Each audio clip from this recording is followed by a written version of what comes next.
Hello everyone, this is Anita. Welcome to our channel knowledge network. इस चैनल पर CSGM university, जिसे कानपुर यूनिवर्सिटी भी कहते हैं, उसकी बीएड की क्लासेस चल रही है, जिसमें हम बीएड के फर्स्ट सेमेस्टर शिक्षा के दार्शनिक परिप्रेक्ष्य, जिसे इंग्लिश में फिलोसफिकल पर्सपेक्टिव ऑफ एजुकेशन भी कहते हैं, के पेपर को कवर कर रहे हैं।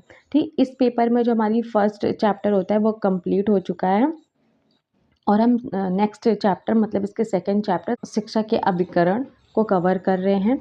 ठीक, अगर आप चैनल पर नए हैं तो चैनल को सब्सक्राइब कर लीजिए, जिससे आपको न्यू क्लास का नोटिफिकेशन समय से प्राप्त हो जाए। आज की क्लास में हम कवर करेंगे औपचारिक, अनौपचारिक तथा गैर औपचारिक मतलब निरौपचारिक शिक्षा में अंतर। इन तीनों में अंतर ये शॉर्ट क्वेश्चन में पूछ लिया जाता है बीएड के एग्ज़ाम में, तो बहुत ही इंपॉर्टेंट है। लॉन्ग में भी पूछ लिया जाता है पर शॉर्ट में भी पूछ लिया जाता है। ठीक है, और अगर आपको हमारे पेड नोट्स परचेज करने हैं तो आप हमें डायरेक्ट मैसेज कर सकते हैं, या फिर डिस्क्रिप्शन बॉक्स में इंस्टाग्राम और टेलीग्राम का लिंक दिया हुआ, आप उस पर भी मैसेज करके हमसे नोट्स परचेज कर सकते हैं। अगर आपके पास टाइम है कि आप नोट्स को बना सकते हैं, तो हमारे नोट्स जो वीडियो में हैं, जो क्लास में है, एज इट इज़ वैसे ही रहते हैं, आप नोट्स को बना भी सकते हैं। ठीक है, तो चलिए स्टार्ट करते हैं। औपचारिक शिक्षा को फॉर्मल एजुकेशन कहते हैं, अनौपचारिक शिक्षा को इनफॉर्मल एजुकेशन कहते हैं, और गैर औपचारिक शिक्षा या निरौपचारिक शिक्षा को नॉन फॉर्मल एजुकेशन कहते हैं। अब इन तीनों में अंतर को हम देख लेते हैं। तो जो पहला पॉइंट है हमारा, औपचारिक शिक्षा संरचित और व्यवस्थित होती है। इसमें एक निश्चित पाठ्यक्रम और परीक्षाएं होती है। मतलब औपचारिक शिक्षा में निश्चित पाठ्यक्रम और परीक्षाएं होती हैं, और ये व्यवस्थित होती है और संरचित होती है। मतलब इसकी व्यवस्था पहले से ही स्कूल, विद्यालय, कॉलेज कर चुका होता है। अनौपचारिक शिक्षा होती है, अनौपचारिक शिक्षा असंरचित, अनियोजित होती है। इसमें कोई निश्चित पाठ्यक्रम या परीक्षा नहीं होती है, मतलब इसकी कोई भी व्यवस्थित योजना नहीं होती है, और ना ही इसमें कोई पाठ्यक्रम और परीक्षा होती है। जैसे कि जो बालक होता है वो खेल के मैदान में सीख लेता है, परिवार से सीख लेता है, समाज में सीख लेता है, तो इसमें कोई भी पाठ्यक्रम की ज़रूरत नहीं होती, ना ही कोई निश्चित समय स्थान की ज़रूरत होती है।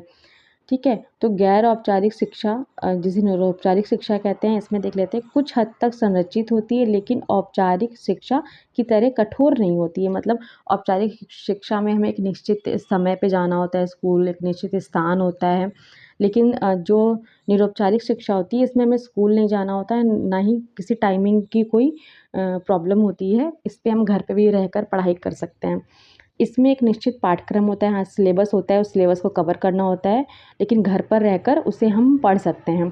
लेकिन समय या स्थान लचीला होता है, मतलब हमें समय पे जाना नहीं होता है, और स्थान हम घर पे रह के कर सकते हैं, हमें विद्यालय जाने की ज़रूरत नहीं होती है। दूसरा पॉइंट है इसका, औपचारिक शिक्षा विद्यालय, कॉलेज और विश्वविद्यालय जैसे निश्चित स्थान में दी जाती है। वही बात है, औपचारिक शिक्षा विद्यालय, कॉलेज, विश्वविद्यालयों में दी जाती है, और अनौपचारिक शिक्षा का कोई निश्चित स्थान नहीं होता है, या कहीं भी हो सकती है, जैसे घर, पार्क आदि।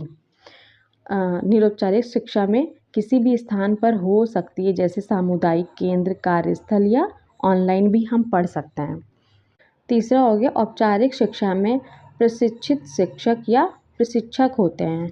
अनौपचारिक शिक्षा में कोई निश्चित शिक्षक नहीं होता है, कोई भी व्यक्ति, वस्तु या अनुभव शिक्षक हो सकता है। मतलब इसमें बालक किसी भी व्यक्ति से सीख सकता है, या अपने अनुभव से सीख सकता है, किसी से भी सीख सकता है। इसमें कोई शिक्षक की आवश्यकता नहीं होती है।